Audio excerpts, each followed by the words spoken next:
wonderful, man. It's a Welcome beautiful to the day in the museum. A. Welcome to the Museum of Graffiti's daily artist talk live. And again, it's a pleasure to see you again. If I can, I would love to jump right into this. And but first, I want to read a bit about you to folks who are a little paragraph about you. For folks that are on with us. Dr. Dax is a Dungeon family member and an Atlanta legend that is firmly established as a notable graffiti artist. His graffiti/street art legacy has graced the nation for over 2 decades. He has a unique voice expressed in a variety of mediums: murals, fine art, sculpture, photography, filmmaking, and acting, above all. I will add to that, you're quite poetic and very well liked in our community. So that said, Dr. Dax, why don't we start with some of these works that are full, what I was saying to you earlier, I thought they were fully realized messages with bubble softy styles. And this one in particular, for those that can't read it, it says, "Let us not seek to satisfy our thirst for freedom by drinking from the cup of bitterness and hatred," a quote by Dr. Martin Luther King. 2 things on this. First, why this quote, but also the technique, the lettering and painting technique you are employing to do this mural. Yeah, that mural I did particularly because, as you know, there's been a lot of cops murdering Black men and Black people in general. And I come from the city of civil rights, and this particular piece is sitting right by the birthplace and the memorial of Martin Luther King, and also Ebenezer Church, which was his father and his church. So this area is very significant to Martin Luther King. So I felt that I should use one of his quotes instead of one of my own, which I usually would. But I wanted to pay homage to this man. So I did. And also, I thought it was time for a message like that, because this is also the neighborhood where everybody parties all night. You know, the renaissance of music and art come out of this neighborhood now. It's a street called Edgewood Avenue. And I thought that, you know, with the dark tone of everything going on and the racial tension and even mood of Atlanta coming back to what it was back pre-civil rights almost. So I put that message up just to kind of spread that message again and that positive vibe. And I think it helped a lot. Was it a commission, or was it just on your own? It was a commission from Old Fourth Ward Distillery. That was actually on the side of where they brew up their vodkas and gins and whiskeys. And that was a storage container they put out there, and they thought it was unattractive. So they had me come in and do that. And they said I could do whatever I wanted. So I did that.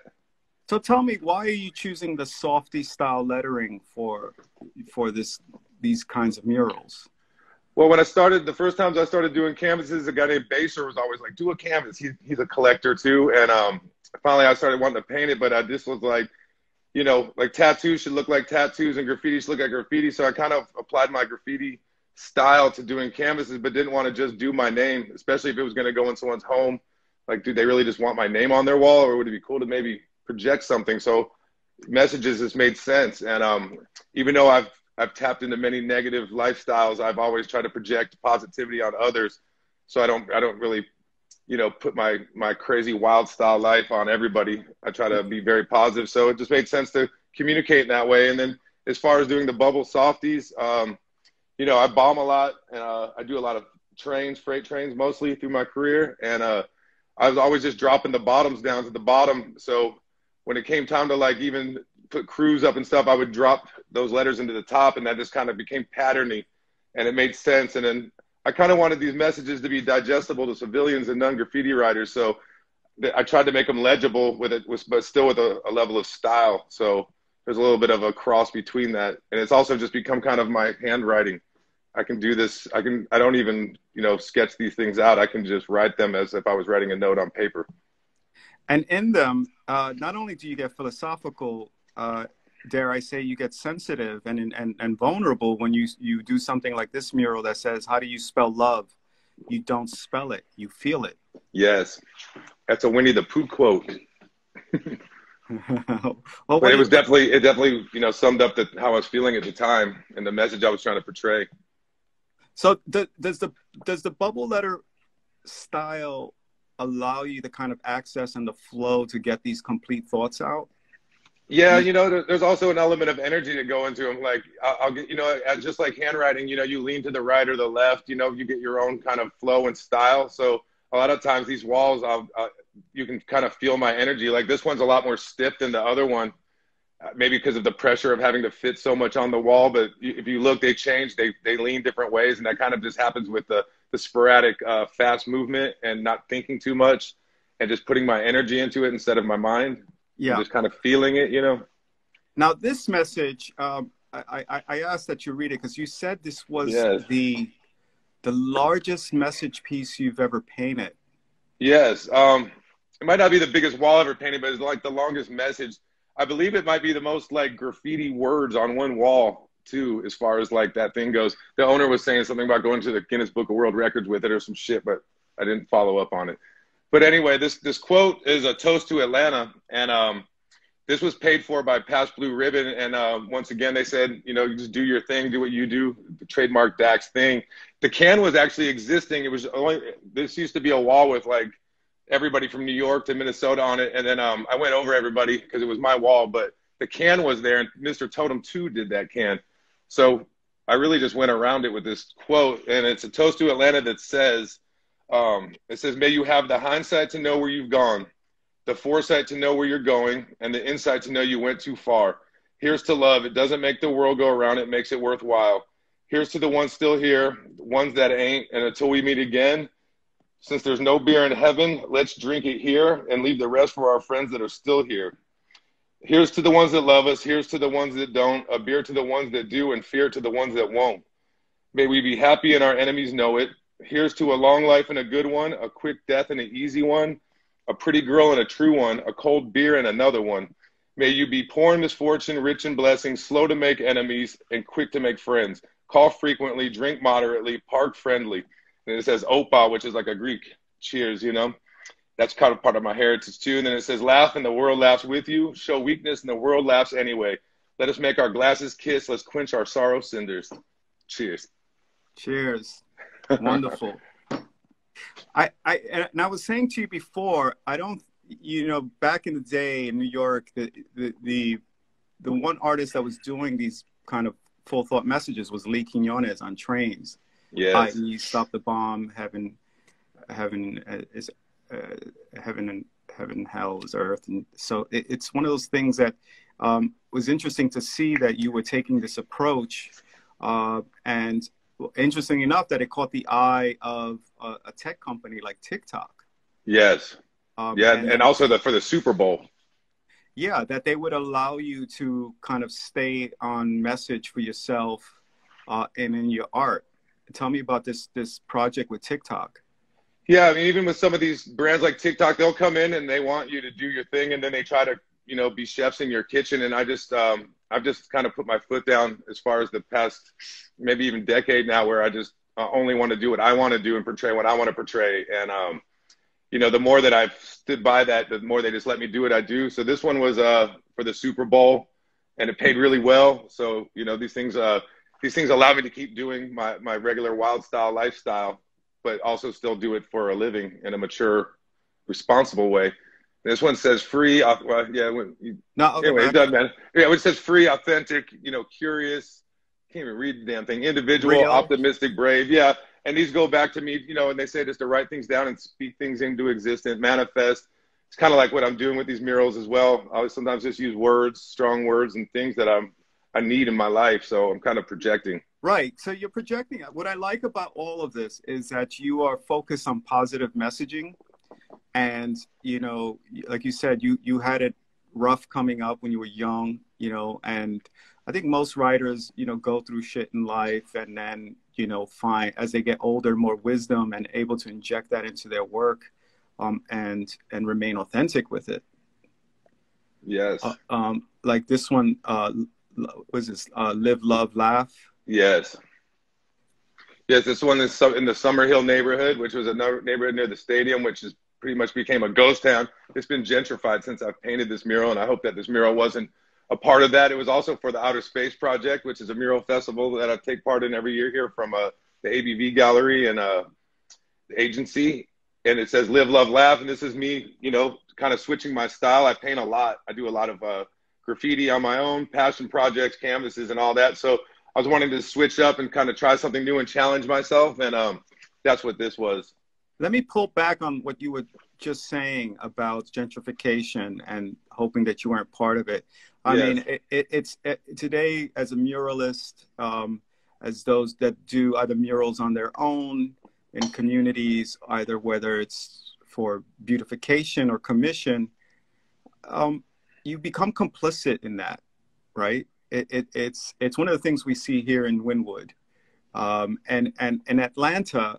Have you seen that? Have you seen that same process where murals that because these mural programs and stuff come up for beautification, that all of a sudden the community starts to shift? Yeah, I don't think it's never the intention. Definitely not on my part, and I definitely don't think on the agencies in the mural festival. But like in that one, for instance, I think what happens is just the natural nature and natural curiosities of human beings. Like when I painted that wall, that neighborhood was very unattractive. All of a sudden, there was something attractive there that might have been enough, like psychiatrically, to make someone be like, oh, maybe I'll buy that building. It looks cool, you know, like this is a cool area now. So maybe there's a level of comfort that comes within, like, should I buy something in this neighborhood? Should I gentrify this place maybe? Or I don't know. It's a thought, you know, but it's definitely not my intentions. But it seems like anywhere I paint ends up becoming a nice place, whether even with graffiti in Wynwood, you know. I've gone and painted a lot of graffiti there, and now it's what it is. Yeah, for sure. Again, more of the positive messaging. This is a poster we have at the shop at the museum, and you did this what, in 2019, correct? Yeah, yes. Shout out to Allison. Yeah, shout out to Allison. Better to ask for forgiveness than permission.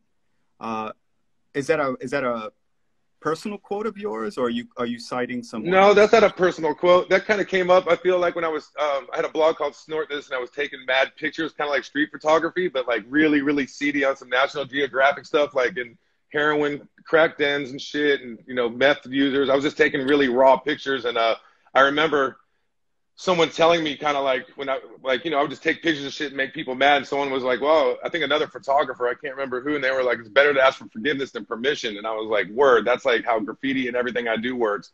You know, don't put thought into it, just go, and then worry about the repercussions later. And it's kind of like the gamble of these type of things. Right, and you like to be in the moment.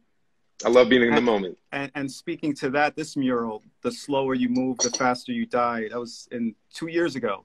Tell me about this project. That's another outer space mural project. That one is on the side of a storage for this restaurant called Venkman's. That's it's like right in the center of Midtown. And at that time, you know, I was doing so much to the point where I was hurting my arm, but I noticed when I stopped working or stopped moving, when I would just shut down my life and clock out, that I felt like I was disintegrating. So it's like the slower you move, the faster you die. So it's kind of like to keep on going, you know. It's maybe an inspiration to myself, just a little fire under the ass quote. Yeah, but what I find really interesting, you're breaking from convention in terms of lettering, the clarity of the message. It's embedded in shapes. It is, you know, you're blocking out forms. You're really kind of treating this very differently as a studio painting almost. Yeah, and this style came because I was really yearning to, like I said, I painted so much. I was yearning to do something new, and I stopped worrying so much about if the general public could even read it, and if they cared enough, maybe they would figure this out. Maybe it's impossible, I don't know, but it's like a ultimate puzzle visually, I guess. But I just didn't care, and like once again, it became more about energy, and I started embracing this more from hanging out with Rhyme MSK and going on a spiritual journey, doing different medicines and ceremonies around the world. And my mind really had opened up, and I'd really shifted and transcended and changed as a person at this time, and was hanging out in France with him in the studio and other artists. And it just felt like the right time just to make that move and not be insecure about what people will think about it. And it wasn't well received at first. People would hit me and I would try to push this, like, I'm only doing this now. And they were like, well, we want to buy the other shit, you know? So I've been forced back into my old style, but then I've been doing enough of this now too that I love doing both. I'm not burnt out on either now, so. Right, and they seem to have a deeper meaning, like this one, Until We Meet Again. Tell me about this mural, because this is a really This is a touching mural. mural for This is you? a mural on the Edgewood Avenue, also near where the Martin Luther King that storage container was. And this one says "Until we meet again." And this one was dedicated to a lot of the ladies in our scene and that were important to Atlanta and the community.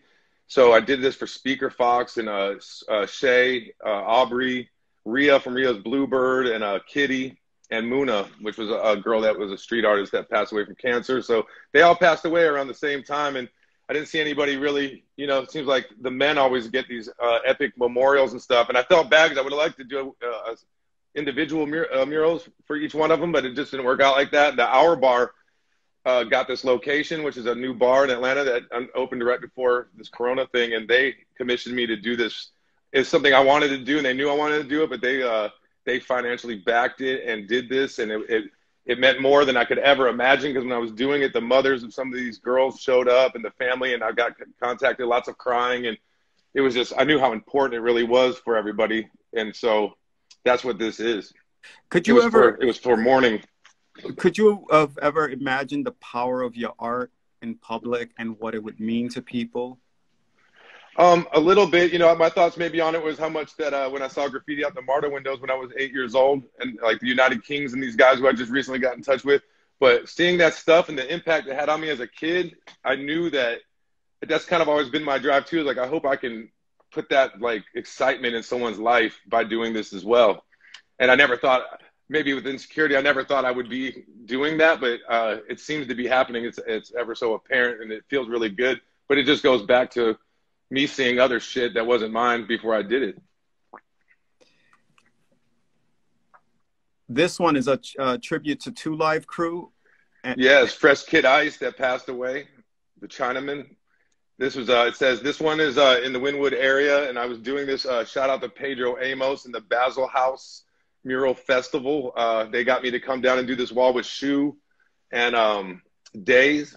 So this one says, "Oh, me so horny, me love you long time." And that's just one of my favorite things from Two Live Crew. So this is an ode to Two Live Crew and Fresh Kid Ice. And I'm a bass fanatic, so I just love that shit. And I was glad to do that in Miami. I hope Luke saw it. Perfect. And again, you do murals that pay tribute to people in the community as well. Yes. Tell us about rest in peace, Grippy Grip pliers. Grip pliers. That grip pliers, like the tool in the toolbox, the most important tool in the toolbox. This is long live grip pliers. This is also on the Edgewood in the Old Fourth Ward, which is his neighborhood. Pabst Blue Ribbon and shout out Beretta Scott King. They pulled together a budget so that I could paint this. This is a very large memorial, and I got Frico Rico to do the character. And like I said, Pabst Blue Ribbon and her pulled this wall together, and we did it. And this is another one that meant a lot. There was actually like a huge, I don't know, city gathering with the mayor and all these people in front of this wall when I finished it. This was very important. And Yellow Wolf actually just put this in his new series on Crackle TV, a docu-series that he made, and came and visited, and we did something in front of this wall. And shout out to Killer Mike for showing up. But yeah, this is very special. It might be one of the biggest memorials in our city for anybody. So like anyone, you know, I mean, of course, what we started out with was what you're doing more recently. And again, and the things ideas you're advancing on, but you started somewhere. You're a graffiti writer, you're a bomber, you're Dr. D.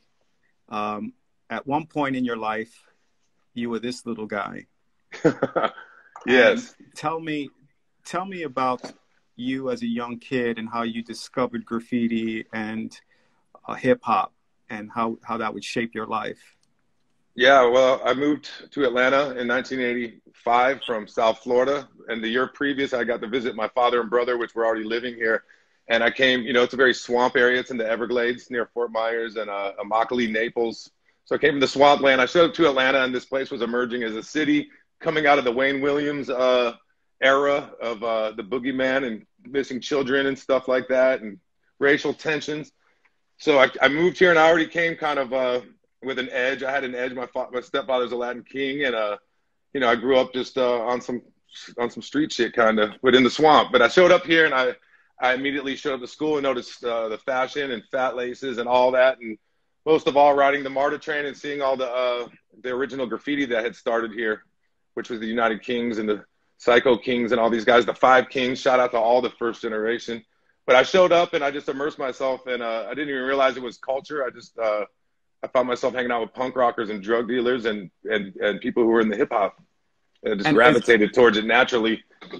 Is the kid next to you a writer as well? Yeah, that's SB1. He's from New York City. He's from Brooklyn. He came here for college in like 88 or 89, and he started the Network crew, which is an all-freight crew.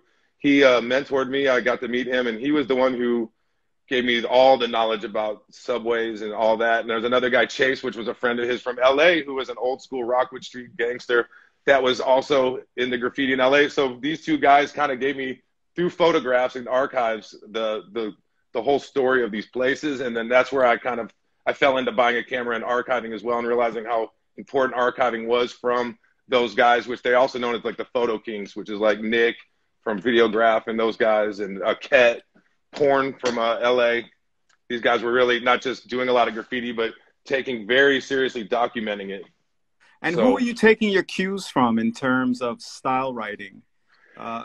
Was it just because you were taking the United Kings first and foremost, because these guys were advanced. They were as good as like Don D or anybody. And this is a story that I just found these guys. I think they're even on here, but I'm trying to figure out this story of how this stuff came to be. And I didn't realize it was style writing. I just knew that there was fucking crazy futuristic ways and endless twists to how you can make these letters go. So I kind of just started drawing my ass off from 4th grade on. By the time I was drawing 10 years, I was only like 15 years old, you know? So, or hold on, 15. I don't know how old I was, but, you know, by 94, I was fucking already drawing. I've been drawing and had lots of style built. And then I guess when I met SB, looking at subways and being able to, you know, he was friends with Ket and like Ghost and, or these guys were all friends. He had pictures of all these subways, and I just started like really inspiring from like Reese. And of course, subway art, you know, looking at Don D and looking at the Don D stuff, I could relate it to what I was seeing here off the train line, and I was trying to figure out what it was. But what I did realize was that you should do your own thing within it. So originality became really important for me, and I had a hard time. I'm still looking for it completely, but you know, so, I became the journey for originality. So like most writers who are not in a metropolitan city that has a subway system, you went to the freights. You said you did a lot of freights in your days. Yes, lots of freights. Yeah, that's how I met SB. Actually, was I was doing lots of freight trains, and because of subway art, I think, but plus Atlanta's the terminus city. This is the main hub from the turn of the century that connected the South with the East, the North, the West, whatever, however you have it. So there were so many trains, and there was still, this was an industrial town a bit too when I showed up. So I was seeing monikers as well, so it just made sense. I don't know, writing, there's a thing about writing on moving objects, you know. The guy SB told me to write on walls is natural and to paint on trains is divine. So, and these things were moving. I would see them, you know, I would see them move across bridges and see my own shit. And that excitement of seeing your shit moving and not knowing where it's going, and then it's showing up in photo form, in trades or whatever from people in other cities. This became like, it's kind of hard to explain, but it's more exciting than reading comic books as a kid, I can tell you that. And so I can't remember where I was going with that shit, but yeah. Well, Dax, you know, one of the things that's striking to me and very interesting to me is this picture, right? Because here you're writing DAKS. At what point did you switch over and do DAX? I never did write DAX. My real name is Dax. My mother gave me that name, contrary to popular belief. That's my God-given name on my birth certificate. And when I started writing, you know, the earlier guys in Atlanta were from neighborhoods like Vine City, and they were from Bowen Homes. And it was like a hazing period to get into it. You weren't allowed to write graffiti in Atlanta unless you showed heart, and you had to pass a hazing and also a style level to be able to write in public here and get away with it. So I started going really hard drawing, and I started painting, but I didn't want to be known for anything. So I had like 50 names. I wrote Sweet Tea, Rel, fucking Busy, all sorts of shit. And I also wrote Dax, D-A-K-S, because it was a play off my real name. And then SB had told me that, you know, when he met me, he said, you know, you got to pick one name. And he also didn't realize that it was the same person painting all these freight trains. So when that came to me, I realized I fucking was getting, I got a little praise for it. So I really went hard. Told me to pick one name, no matter what I painted, have a main name. And that DAX, DAX stood for destroying all kinds of shit. And I just thought that described it all, what I was doing perfectly. So I ran with it. What do you think all this has prepared you for? Writing on trains, painting murals? I think it's prepared me to navigate the way I navigate in life now. You know, I think some people, everybody needs structure. So some people go to the military, some people play football or sports in high school, and you get this teamwork kind of thing and, you know, responsibility and discipline. It took that for graffiti. And also being able to do like recon and, you know, figure out how to do something the right way and not get caught for it. I guess like a bank robber would plan for robbing a bank. So in that, I kind of got this process. And then also having to go back and return to the scene of the crime and get a day photo, you know, all these things. I just got a lot of discipline and just a lot of focus. I just knew I wanted to do it. And I wasn't really happy with how I was doing it. I knew I wasn't very good. So I was just striving to be great at it. Right. And at what time did you realize that perhaps, you know, you could make a career for yourself, that you could exhibit, you know, large paintings like this one, and really kind of sort of legitimize yourself a bit? Kind of early on, people started asking me for, like bars would be like, hey man, you should paint the, our shit on the front, you know? So I'd like did some bars. I was also hustling at the time and making money. So I wasn't interested in making money at it. I think I was a little discouraged by watching like, Style Wars 2 where Scheme was like, I didn't start writing to go to Paris and all that shit. So I was kind of like, and the term art fag was like a thing too, you know? So I'd be like, well, making money at it's lame. And doing it just illegally only is the way to do it, and just do it for yourself. So I wasn't interested in selling it, but it seemed apparent right off the rip that I was being asked to do like group shows and do art things. But I was like, no, that's not what this is. And I had money coming in. So financially, I didn't need it at all. So, but then it didn't really strike me to do it in a cool way until I met Patty Krongold, which was like friends with Keith Haring and Andy Warhol. She owned Club Rio and the Color Box. She's just the shit. She's like a Anna Winters or something of Atlanta, but she got in touch with me and wanted me to start doing it. And out of respect for her, I took interest in it. And then she told me the budget, and I was like, oh shit, that's like dope money. I was like, and I was also indicted at the time. So it just seemed like maybe I should be tapping into this. And then, you know, friends from the Dungeon family were always like, man, you got to stop selling dope and you should use your talent, you know? And I had a hard time really getting a grasp on doing that. It's something about my integrity at the time. I felt like it was fucking with my integrity, but now I take much pride in my commercial work. Yeah. And of course, speaking of the infamous Dungeon family, tell us about this kind of connection you have to them that's really authentic and unique in your story. Yeah, with the Dungeon family, you know, growing up in Atlanta, and I was skipping school and hanging out in the streets right off the rip coming here, but I started seeing these guys and noticing their originality. And a lot of people in Atlanta were really, really, what I would say, cookie cutter with like, you know, like style, even though dope boys just like dope boys. And like everybody just like looked the same, bought the same shoes, jackets. And I noticed these guys, and then I started being introduced to them. First, Cujo Goody and Gip, and then Sleepy, and then Big Boy. It just kind of went on from there. But these guys really kind of just took a liking to me. And I also took a liking to them just on the strong creative side, which was a little bit frowned upon. You know, the city was really into selling dope, and a lot of machismo, like you got to play sports or sell dope or both. But like art and like spending your time being creative, just kind of like, you know, generational too, you know, older people were like, that's not something you should waste your time on, you know, especially graffiti. But I think these were the first guys I met who could really relate to me as far as like having this creative yearning and wanting to express myself that way and not being shamed about it. And then that relationship would grow over the years, and they would grow very confident in your talent and allow you to direct videos. Mm-hmm. Tell me about that opportunity. Directing videos was a direct effect of, and being with them with a camera. I started going on tour. Sorry, I got tobacco in my mouth. I started going on tour with them and doing graffiti in every city. I was using it as kind of an outlet to be able to go all country. And I was filming all my shit, and Big Boy would be like, man, film the show, you know, and film the bus. So I started like, and this is when Stankonia dropped. So I realized how big these guys were getting too. And I was on the bus with them. So I was like, fuck, maybe I'll start filming them too. And then I would buy like nicer cameras and shit. And then one day I was just walking through Walmart with Big Boy, and I was showing him footage. And he was like, man, we should just film a video with that shit right now. And I was like, I know a guy named Zach Wolf who's got a nicer camera. We should call him. It's like 3 a.m. We woke up this photographer that's a studio photographer that takes the covers of Double XL and Vibe and shit. And I was like, yo, we're going to film a big boy video now. And that was the Shine Blocker video with Gucci Mane. And then from there, he was like, shit, I'll give you a budget to do like 6 videos. And we'll film them all in Savannah.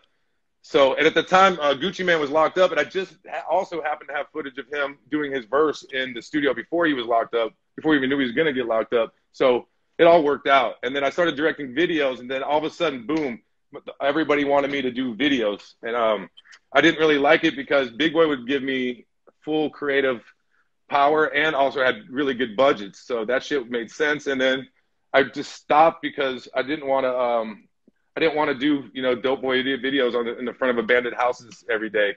So I stopped completely and turned all that work down and went back into painting only. But also, I mean, you didn't completely abandon entertainment because you ended up being featured in the movie Vandal. Yes. Another part of my career, and I guess from getting interviewed and being like an aficionado on Atlanta, like Vice and people like that, Complex, all these people started wanting to do stories on Atlanta and the culture here. And I started doing a lot of that. And then I went down to Art Basel one year, and JD, the director of Vandal, which grew up in Miami, had wrote a script years earlier about all the drama. If anybody knows, Miami's one of the more dramatic graffiti cities. Beef is really real when it gets real there. People have died. People have committed suicide, drug overdoses. It's a crazy city. And I was partaking a lot in Miami culture and going to Miami and doing graffiti because I love all those people so much. So he had me do a cameo in that movie. And from the cameo, I got a main role. And I also did my own stunt in graffiti. So I had like 3 jobs, and it lasted 3 months, and we got to film during Art Basel. So Miami's just really good for my career.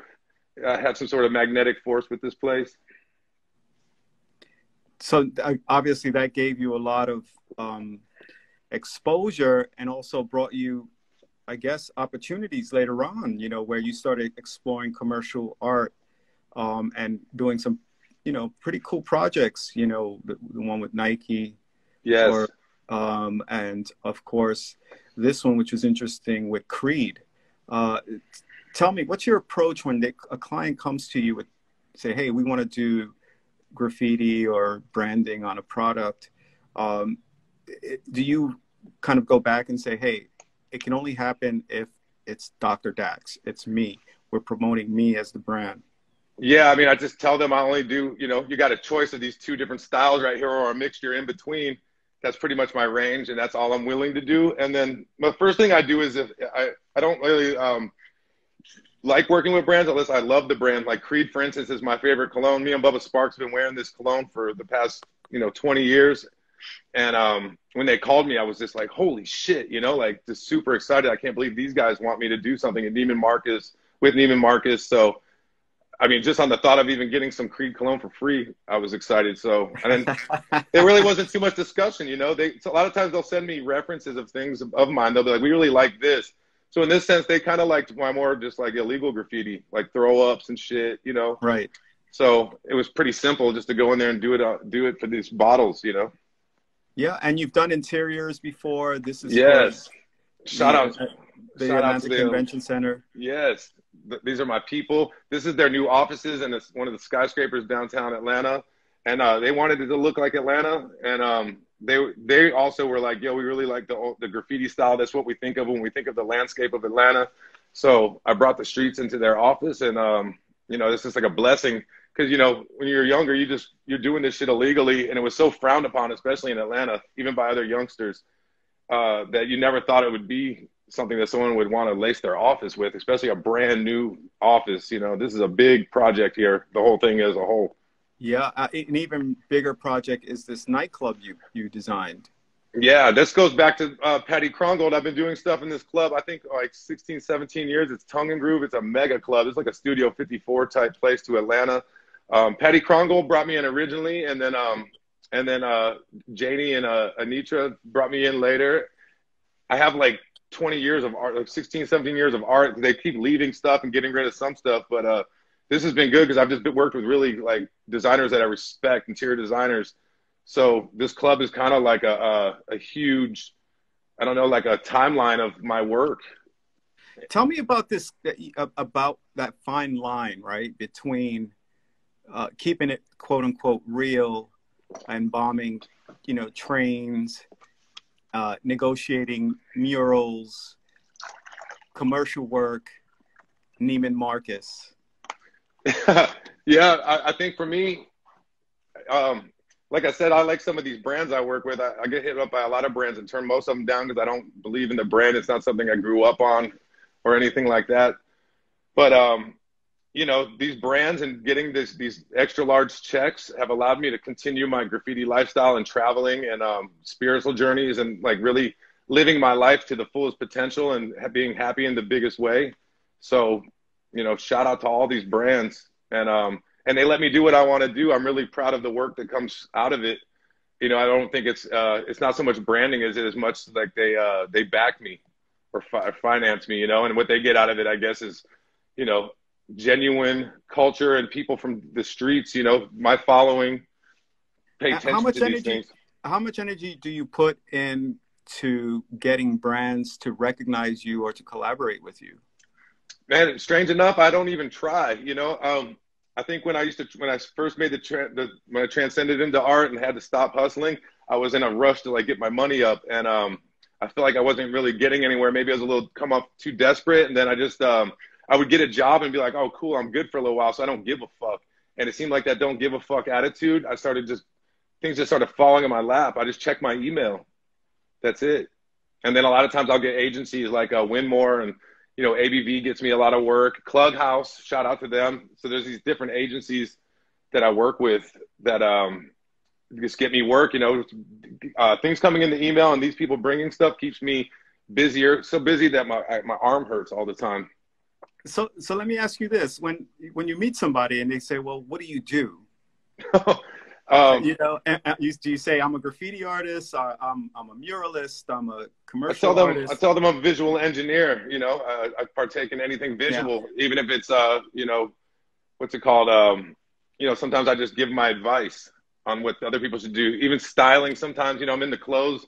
I make clothes as well. I just like anything visual. I like making things, and you know, I tell people I just partake in visuals. You know, Dax, I looked at one of your photographs today, and I had a flash of a memory of when Ernie opened up Graffiti Gardens. Did you come by there by any chance? Graffiti in Wynwood? Yeah, towards Wynwood. You're talking about like 2 years ago or something? Yeah, a couple of years ago. Yeah. Yeah, I remember hanging with Ket. And then I remember meeting Ernie, and I remember you being there. Were you with a girl by any chance that was real dressed up? Was this last year? This 2 years ago. Oh, 2 years ago? The reason I asked, because I saw a photograph that was very styled, and I know that you're into styling and fashion. You know, very like, I don't know how to put it, you know, borderline goth, S&M, punk, all that shit. So yeah. Yeah, but so what is this fascination with fashion in terms of this other part of your interest in design?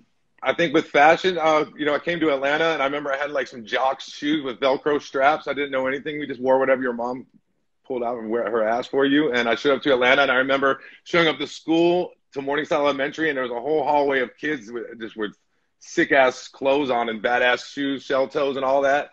And I remember everybody doing one of the, like, what are those to my shoes? And I was just like, oh, shit, you know? And I just instantly was like, oh, you can just dress however you want. So I just started taking into dressing cool. And Dapper Dan, I found out about him at an early age. And the drug dealers here had, like, these fucking MCM suits and stuff like that. And I just wanted to be fresh. There's kind of a mentality in Atlanta, too. I think it comes from rapping and hip-hop a little bit. Just really materialistic and shallow a bit, you know, having – a different Chevy every day of the week, rims, and, you know, just really, really flashy on some kind of like pimp player shit.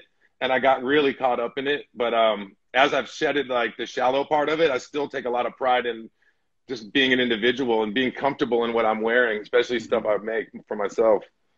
And then I appreciate people who take this effort too for their own selves. Right. Like you were saying, Goody Mob and those guys Andre clearly 3000. Andre, yeah, exactly. They're just so open to the idea of fashion and self-expression through fashion, and It was a little rebellious too. It was kind of like, we're not going to conform and buy what you think we should wear. And like, even listening, you know, like everybody's always got all this stuff being stuffed down their throat, and everybody ends up dressing the same because there's a level of comfort for it. And we wanted to do the opposite and go against the grain. And I feel like even within our own crew, just like trying to stand out all by yourself. And for me, graffiti was that as well, trying to stand out in this world, but, you know, using the same kind of invisible boundaries. right. And of course, you've done some fashion work with brands like Nike. Yes. This project, I love ATL. ATL, yeah. And so, you know, in terms of where you are today, and you know, let's just talk about where you are today in dealing with the last couple months with Corona. How's that been affecting you, man? How's your health, your home, your work? You know, it's funny because I went on all these spiritual journeys and talked to shamans. Me and Rhyme MSK filming a documentary about our, you know, dysfunctional asses becoming functional. And in that journey, I learned how to just cope with everything, all my fears. You know, I did these ceremonies in the jungle that were really profound, and I heard a lot that there was this quantum leap coming in, this huge shift in energy, and I didn't really think nothing of it. I was just trying to help myself. I just wanted to be fucking happy, you know, and I was figuring this out at a very fast rate, and then this happened, and it was instant, like, oh, this is what the fuck they were talking about. And I started even reaching out there, like, this is exactly what we were talking about, and I found myself 100% prepared for it. I started a garden. I started growing my own vegetables. You know, Nice. I'd already made the shift for this, and you know, ever so grateful to the cosmos and the universe for guiding me. So I'm here, and I'm in my studio now, and I just stay here all the time. And I've been working on passion projects and canvases that had already been started before this. That everything just goes on the back burner because I work with brands. I travel. I'm never home, so I've been yearning for this time. I almost manifested this time to myself. And it's just been necessary, so I couldn't be happier. I'm bummed out that the world's all fucked up and twisted, but I think it's time for everybody to wake up, and that's what this is. I happened to wake up before this. How's your community in Atlanta coming around itself? How are you guys galvanizing around this moment? Well, you know, I've been doing like charity things, where the money goes to like DJs and like club workers and stuff like that. Doing lots of lives. The community, there's like a draw here, you know. There's a lot of people who are like, stay your ass at home, which I kind of on that vibe. And there's a bunch of other people who are like, we're not sitting at home. People are out partying, filming rap videos, fucking doing donuts. This place it's over here. Atlanta gave up. But I'm not partaking in that. No. Well, you know, just to be corny and ironic, your give back, you know, that's money in the bank. Yeah. with your piggy bank, man. We carry these in the museum, and I was wondering, like, yo, he went ham on a lot of piggy banks. Yeah. But again, it's interesting because I thought, what does that symbolize? You know, like, why did he choose a piggy? That goes back to bombing right there, though, because I just love doing throw-ups. At the end of the day, man, I mean, no matter what, if I got something, I'm going to catch tags and throw-ups. That shit's addictive. I don't know. Yeah. I can't even really explain that feeling, but I like doing that a lot. And doing the piggy banks, I could just do my throw-up. I can do it forever, millions of times. Right. And then it becomes functional art, which is really great. Mm-hmm. Right? You can collect it. You have an official piece of work that has a function and a purpose. Yeah, you know, and it's also about saving money. I'm really into saving money. Another reason I'm really comfortable right now, because I save my money. I don't blow it on dumb shit. And I was financially ready for this whole thing too. So I'm about saving money, and doing the piggy banks was like a way for people to own a piece of my art and also save their money. Yeah, no doubt. You're a wise man. So folks, I want to thank Dr. Dax for joining us, but I want you guys to ask him some questions in our final minutes. You guys have been hanging tight. Muñequita, yes, she loves the piggy bank. Well, if you want, you support living artists. I always say, pick one up at our shop. Go to museumofgraffiti.com, and we have a shop. But folks, I want to see some questions for Dr. Dax. So why don't you guys, let me scroll and see if I find any. But in the meantime, you know, Dax on Houston, how knows and points that shot to me for the point I got enjoy it. Yeah, so 13 Skull Queen says, love hearing you say that Atlanta is the segue between the South and the rest of the world. It's true. Yeah, it started with the train lines, the bloodlines of our nation. And Atlanta is the hub, terminus city. Painting freights now, yeah, that shout out to Faves. You already know, motherfucker. Still painting. I like to think that I would stop, but I just can't stop. It ain't never gonna stop. This is an interesting one. Do you do any digital drawing, Adrian Sobias? Yeah. Oh, that's fucking Mass Appeal. Shout out the original Mass Appeal, motherfucker. Yeah, I do digital drawing. I love it. I got an iPad Pro. I use Procreate, and I mock up all my jobs on it. That thing has made me all my money the past 5 years. People ask for things in digital format all the time, and I'm not a computer guy, so Photoshop was just never going to happen. So Procreate, this kind of like graphic design for dummies, new shit that's going on, is really helped me out. Excellent. Yo, we got Kiele Foundation watching from Nairobi, Kenya. Welcome. Got a question from you from United Kings Atlanta. Got spots lined up for the TUK reunion? Yes. This is so fucking, that's humbling because these are the guys that I grew up looking up to, and I was looking for them for 33 years. I found Rad, and shout out to the rest of United Kings, the Scheme, and Just One. I just got in touch with these guys, and yeah, I'm going to do whatever I can for these guys and get a reunion going and hopefully a documentary, a book. I'm trying to get them to tell their story because it's the original Atlanta story. It's not even just a graffiti story. It's a story of hip-hop culture. It's a story of Atlanta coming to be a city. These guys, I don't think they even realized that they were this to this place, but now they do. So shout out to them. I'm very humbled that they're on here while you're interviewing me, which I feel like I should have been interviewing you there. But well, all my heroes are on one call right here. Yeah, you got a lot of heads up in here. You got Cram saying, "What's up, Doc Dax?" That's your homie right there. United Kings Atlanta's all the way, thumbs up. This is an interesting question. Might as well ask it. How many push-ups can you do? Shout out Rad, too. How many push-ups can I do? It depends on the day. It depends on the day. This arm's always fucking hurt, man, but I can hit many sets of 20. I hit 20, and then I stop, and I can hit 20 and stop. I can do that shit all day. I have a push-up competition. The mayor motherfucker asked, what's your plans for bridging art with music for the future? I didn't have any plans for bridging art with music, but it always seems like it goes cohesive. People always want record covers. I'm not too into doing them, but they happen. And I feel like that's always going to be a bridge. People are going to need videos, record covers, styling, art, and music, especially music business, go hand in hand. There's plenty of money for everybody in it, and Atlanta's a great place to fucking get it. Yeah.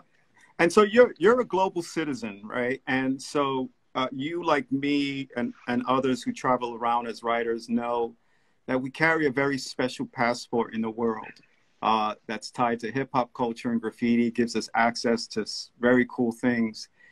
Muñequita here, Muñequita 75 asks, do you find the graph culture from, let's say, New York City and Atlanta different from the rest of the world? The graffiti culture is different in every city, from style to, even lifestyle. It's kind of all melting into one now, but the real homegrown writers are always just that. They're homegrown. They smell, talk, look like they're where they're from. They're graffiti. You can tell. I can tell when someone's from Philly, from LA. You just can tell. Sometimes you can't, but the real shit you can tell. But Europe has got its own thing, and I love Europe. I've gotten a lot of inspiration from Europe over the years. Those guys know how to do it right. Right? What's right? Well, they paint fucking really good style, good technique. They do a lot of subways. I think they stay true to the blueprint, which is very exciting. I like that. Guys like Smart, RIS. I can go on and on. People is doing it right. I like people doing subways. That shit's tight. Right. In terms of your contemporaries right now that you're looking at, or who's who's keeping you curious right now? Who's really like getting you hyped? Man, I'll tell you, since quarantine, I've been talking to Noah TFP. He drew me an outline Oh that yeah, I went and did on a freight train, you know, to someone I didn't know very well. I met him at the Museum of Graffiti. I met him in yeah, '97 with Ket, but I got to get to know him through the Museum of Graffiti, and we stayed in touch. And he drew me an outline, and it just made me want to fucking just start drawing again. I don't really sketch a lot. I just kind of have my style down, but it made me want to just go back to the drawing board, especially with just raw graffiti, doing like, you know, nothing commercial, no messages, getting back to style writing and trying to push right. the limits with that again. He's one of the more underrated New York writers, I Yeah, feel. and Pure too. I got to hang out with Pure Pure. is another great writer. So like hanging out with these guys and then looking at their drawings, I was just like, it just, I don't know, it made me feel like I needed to step my game up. They're very inspirational. And Ghost, I got to hang out with Ghost, and he was an inspiration from the get, but getting to know him and his don't give a fuck approach too just re-inspired me as well. So in the final minutes, can you give us an insight, you know, once you go into phase 1 or phase 2, what should we be expecting from you? In the future? In the very near future. Oh yeah, in the very near future, I'm working on sculptures. I've been working on them actually on and off for like 15 years, but since quarantine, I've gotten refocused on those. You put a big smile on my face, my friend. Yeah, I would like to show you some of these older blueprints I got of wood. But nevertheless, someone asked if I was going to do any more acting. Yeah, I would like to do more acting. It seems like I get calls about these type of things, or at least using my personality, you know, being interviewed and podcasts, all these type of things where I'm actually present in person seem to be popping. So more of that, you know, but a solo show in the future. So yeah. I've never done a solo show, but I want to do one with showing the timeline of my style and the development. Yeah, I mean, some of the slides that you sent from, you know, your art shows, again, for me, I feel you're in that trajectory. Your aesthetic, the way you're painting canvas now, I think you get it. You're not trying to emulate what you're doing on the walls too much. You allow the material to really like fit the work, the work fit the material. Yes. It makes sense. It completely makes sense for you. I think you have a real future, you know, with showing in galleries as well. And well, man, not? Hearing it from you fucking gives me goosebumps. Why not, brother? Because you're expanding very quickly. And again, you don't have inhibitions, let's just say. And that's good. That's what you need. I just like to develop, man. I like something new all the time, and you know, just trying to push my own limits of keep changing and making it new but still relevant to where I started. You know, I always say like if you look back at my first works, you can see that I've always been trying to be what I am now. So but it took a lifetime. You know, I'm a slow learner. It's taken me my whole life. Yeah, but the journey is fucking so fun, man. I just like developing. I like finding new things. Well, you know, Dax, one of the things that I was really intrigued by and I still find so authentic with you, again, are these long form messages, pieces. I think that is incredible on its own in terms of a task, but also in concept. Yeah, I mean, as far as quotes, people always say I got one-liners. I'm just, I guess I have the gift of gabber, and I'm like a wordsmith in some senses. And it usually comes out when I get drunk or I go wild out with some friends. You know, man, my brain flows, and I just write all this shit down, and I don't even remember half of it. Then I go back sober and look at it, and I'll just be like, oh wow, those are really great fucking thoughts. They were just pure. You know, I guess like sometimes when you get messed up, it'll be like a truth serum even from within the self. But then I found this also later within meditating, and I found the other ways. These messages just come too, and they're so important to me to like live by them. You know, they're like words to live by, and sometimes I feel compelled to share those with the public, and that's what happens. Yeah, it's a beautiful way to apply your gift, you know, to the public, you know, outside and mix my mediums. Well, that it's also again you again, as you're in this spiritual path, right? Yeah, it's one thing to be centered and within yourself, but also, you know, how you act outwardly matters, right? And what you manifest outwardly to the community around you. And it seems to us that you want us to go along with you on your transformation, to be thoughtful, you know, to be aware of love, to be aware of each other. The quoting Dr. King in that way, that was pretty incredible. Normally somebody would just write penmanship, right? Do a piece and in penmanship do it, but you did a whole piece, which is pretty. Yeah, and I try to make each individual letter its own concept of color scheme and pattern too. So if you look at that one piece, there'll be, you know, you can find probably hundreds of color schemes for pieces in there, just on that one whole thing as a whole. But just like you said, projecting these messages has helped me a lot, because I'm also, you know, I've been short-tempered and pretty dysfunctional in my time, and I've partaken in lots of, you know, violence and stuff like that, and I got sick of it after a while, and I feel like I'd paved the path for that stuff too, to where drama finds me and stuff like that. So I started paving the road of positivity, and it led me out of it. And then once I seen how clearly that it worked, I just stuck with it, and I realized it helps other people more so than trying to, you know, give someone my ear. I feel like when I spend the time doing these messages, they have more of an impact than me just trying to sit around and talk to everybody at a bar all night or something. One word answer: did graffiti save your life? Indeed. That's good. And you? Did it save your life? You know, it saved my life, and it probably helped me save a couple other lives. So yeah, I would. When I wasn't doing graffiti, I was doing much worse things. So yeah, graffiti saved my life in that way as well. I see images of you playing it forward with students as well in the community. Yes. So Dax, I want to thank you so much, man, for sharing your story, your work, your positivity with us, man. You're a shining star, brother. So man, I'm honored and humbled, man. And I look forward to seeing your interview on the Museum of Graffiti IG Live, because I want to know your fucking story. Yeah. There's some other people I still want to talk to before me. You're my, you know, I idolize you. Thank you, brother. I appreciate you and what Atlanta has given to us and contributed to us in the hip hop culture on all elements. Man. And it's phenomenal, you know. And eternal gratitude.